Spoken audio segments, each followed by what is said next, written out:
Hello everyone, I am back for another DVD collection update for the months of August and September because it's such a small update. I literally have not been buying a lot of movies because the ones I've been buying are pretty pricey, and I've also been trying to buy and expand my K-pop album collection. I also am posting on Friday, and most of you don't know, but I usually post on Tuesdays.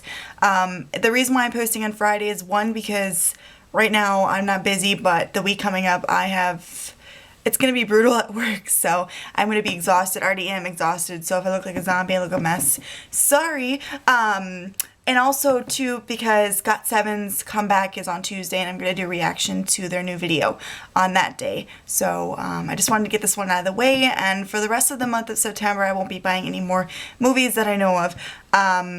So, yeah, for this update, I have 11 updates, which is not a lot. There are 9 movies and 2 TV shows, which is pretty good because I usually don't buy a lot of TV shows, and I finally got 2 I've been wanting for a long time.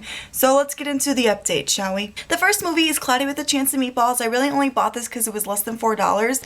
I really like the second one. The sequel is way better than the first one. I just really love the movie's creativity with the characters, especially in the second one, but I thought, well, why not? It's pretty cheap, and I plan to buy the second one at some point. So that's why I bought the first one. The next is one I've been really investing my time and money into finding a cheap-ish copy of this, and that is City Lights. This is Criterion Collection, and it is Blu-ray and DVD, hence why it was a little bit more pricey and hard for me to find for a decent deal. But I love Criterion Collection, and I'm a huge Charlie Chaplin fan, and I wanted to get all his movies that are currently on the American Film Institute Top 100. Also, if you want to watch Charlie Chaplin movies, they're all, at least the most popular ones, are on Hulu from Criterion Collection. I just really love this cover art. It's really cool. City Lights is my favorite Charlie Chaplin movie, 1931. It's just an adorable love story, and I just love the art on this. And they're, at least the ones I have of Charlie Chaplin and Criterion, come with cool little booklets on facts about Charlie Chaplin and cool artwork. And here's the girl that he falls in love with, and it's really awesome. But yeah, this is one of those movies that I'm like, yes, I feel like I should have Blu-ray this one, because you want good quality, right?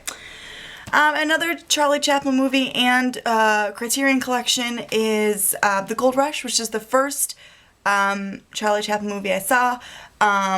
I also love this art. I think it is just so cool, like especially on the inside of the case. That is so cool. It reminds me a lot of Wes Anderson style. This one is just DVD. I found this on Amazon for like $18, which is, you know, a bit more price than I usually pay, but it is Criterion Collection, and I really want this one. This is a great, great movie, and it has a lot of footage that was lost, so it's kind of, you know, randomly put together, but Criterion did a really good job on it. And the next one is another one I got from Amazon, one I've been wanting for a long time. I mentioned this movie in my Best LBGT Films Part 2 video this year. It's also one of my favorite foreign films, and that is The Way He Looks. And I usually just watch this movie on like streaming online, but I felt like because I have a lot of my other favorite LGBT films, and I haven't bought any LBGT films in a while, I was like, I really want this one because it's so adorable. It's the cutest love story, and it's one of my favorite foreign films. It reminds me a lot of American coming-of-age high school stories, and it's just so adorable, and I really hope you guys give this a watch. It is on Netflix, and it does have subtitles, so give it a chance. It's amazing. It's based off a short film, which is also on YouTube. The next is another Criterion Collection, and this completes the 3 movies that are currently on the American Film Institute Top 100 of Charlie Chaplin films, and this is Modern Times. This is a metaphor, I think it's a metaphor of not only adapting to the modern times like in the movie where he and everybody was adapting to technology and trying to adjust to that, especially like in the Industrial Revolution and whatnot. But also, I think it's a metaphor for what he was going through at the time. This is 1936, and of course, he is known for silent films, but the talkies were, you know, becoming more popular, and silent films weren't really done anymore, and I think he had to adjust to that, to the modern times, and change his whole career. And this movie was a silent film form, but it did also have audio and actual speaking roles, and you know, some silent films do have like certain like sounds and whatnot, but it was you know, predominant. It was quite often rather than just a couple sounds or like the background music. So, but this is a great Charlie Chaplin movie. I really like the cover of this. This one isn't as animated. It's, I mean, it does have its cool little things and whatnot. But the discs are really cool. But yeah, I bought this one on eBay as well as City Lights. I had to outsource with that one. The next one is one I didn't really plan on buying, but I found it for a really good deal, and that is It's a Wonderful Life. This also came in a weird box where it was like felt. It also came with an ornament that says It's a Wonderful Life, you know, like the silent bell from the movie where, you know, you can't hear it unless, you know, a specific, I can't remember how it goes. So if you want to see the ornament, when I do my entire collection overview, I will show you that. I have it on my shelf somewhere just because I know where to put it.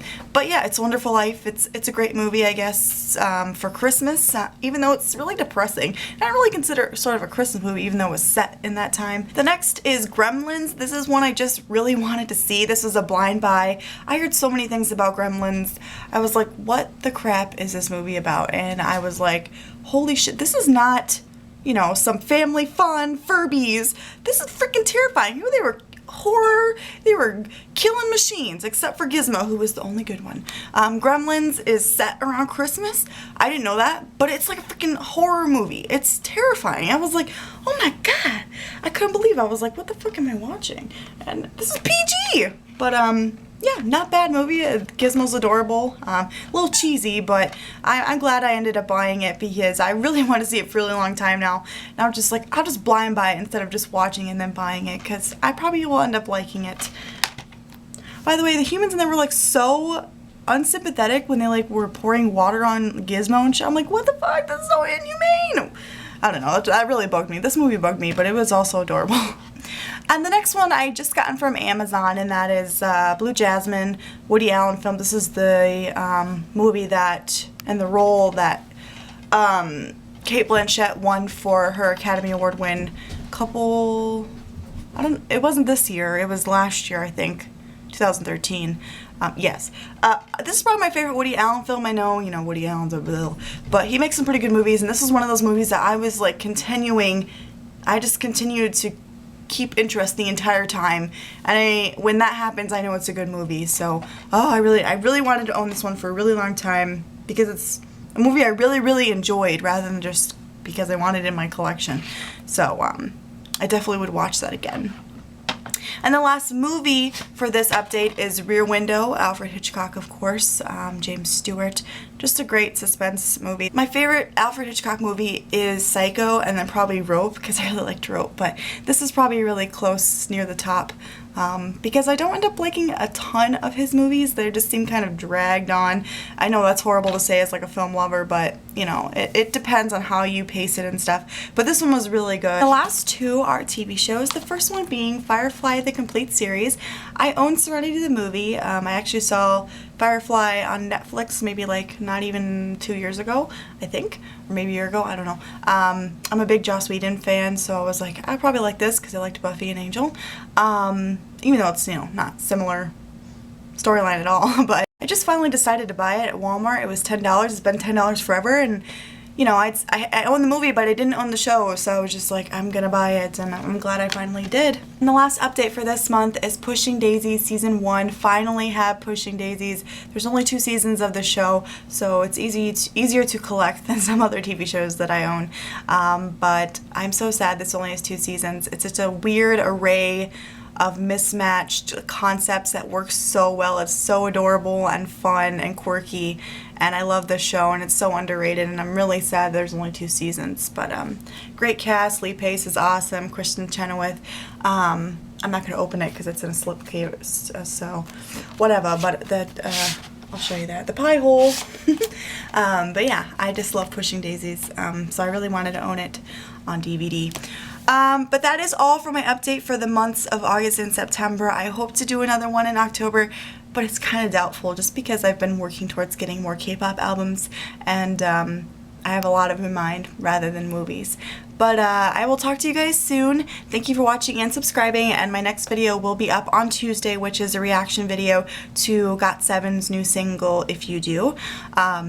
I hope to do more videos like that because that's currently what I'm interested in is K-pop, but I will continue to do these videos every month or every other month on films, and if you have any ideas for like film related videos that you want me to do, I will be doing my entire overview at the end of the year. I've decided to do that instead, just so I can, you know, make sure I have everything that I want so it looks really awesome. So I'm working really hard towards that as well. I will talk to you guys later. Thanks for watching. Bye.